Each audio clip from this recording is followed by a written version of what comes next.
बदलती दुनिया और मीडिया के दौर में तलवार की धार पर चलकर इंसाफ के तराजू में तोलकर हम लाते हैं आपके लिए एक नई खबर। सब्सक्राइब करें आपके अपने चैनल खबर सवेरा को। नमस्कार दोस्तों, स्वागत है आपका आज की खास वीडियो में। आज हम बात करेंगे क्या है G7 ग्रुप, जो हाल ही में काफी चर्चा में।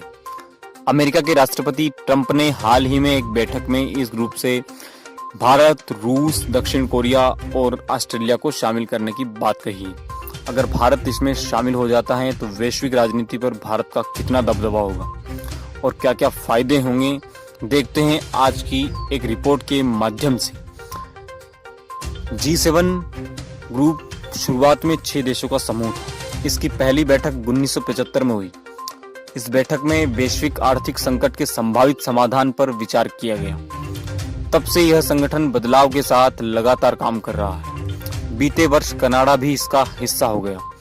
उसके बाद इस समूह में सदस्य देशों की संख्या 7 हो गई। G7 समूह विश्व की 7 सबसे उन्नत अर्थव्यवस्थाओं का समूह का प्रतिनिधित्व करता है। इस समूह के लिए कहा जाता है कि ये इतना प्रभावशाली समूह नहीं है, परंतु G7 समूह यह दावा करता है कि उसने 2002 के बाद से अब तक 2.7 करोड़ लोगों की जान बचाई है। यह दुनिया की 40% GDP पर भी कब्जा रखता है। अब आपके जहन में एक प्रश्न उठ रहा होगा कि चीन दुनिया की दूसरी सबसे बड़ी अर्थव्यवस्था है, परंतु फिर भी यह इस ग्रुप G7 ग्रुप का सदस्य क्यों नहीं है। दरअसल चाइना दुनिया की सबसे बड़ी आबादी वाला देश है और चीन की प्रति व्यक्ति आय संपत्ति G7 समूह के मुकाबले बहुत ही कम है। ऐसे में चीन को उन्नत अर्थव्यवस्था कहना बहुत गलत होगा।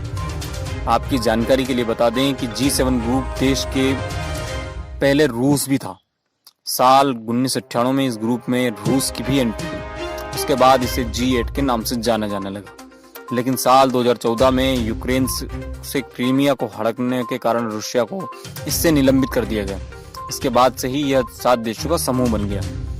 यह ग्रुप चर्चा में इसलिए है क्योंकि बीते दिन अमेरिका के प्रेसिडेंट डोनाल्ड ट्रंप ने एक बयान जारी कर कहा कि अब G7 ग्रुप में भारत, दक्षिण कोरिया, रसिया तथा ऑस्ट्रेलिया जैसी बड़ी अर्थव्यवस्थाओं को भी शामिल करने का समय आ गया है, ताकि इस ग्रुप को G7 से G11 में बदला जाए। 46वें G7 सम्मेलन की अध्यक्षता प्रेसिडेंट ट्रंप करेंगे। साथ उन्होंने कहा कि अब समय आ गया कि भारत को भी इसमें शामिल कर लिया जाए। बिना वीडियो को स्किप करते हुए देखते रहिए, सब्सक्राइब करें खबर सवेरा को। अंत में हम अब बात करेंगे कि भारत को इसमें शामिल होने से क्या क्या फायदे हैं, भारत की राजनीति पर क्या क्या अंतर आएगा। सबसे बड़ी बात यह है कि यह समूह उन्नत अर्थव्यवस्थाओं से मिलकर बना है। इससे भारत का व्यापार बढ़ेगा तथा बड़े देशों के निकट आने से पाक और चीन को भारत की ताकत का एहसास होगा। भारत की सीमा पर आंख उठाने वाले पर कार्यवाही में देर नहीं लगेगी तथा ड्रैगन और पाक रोज की घुसपैठ से बाज आएंगे। धन्यवाद।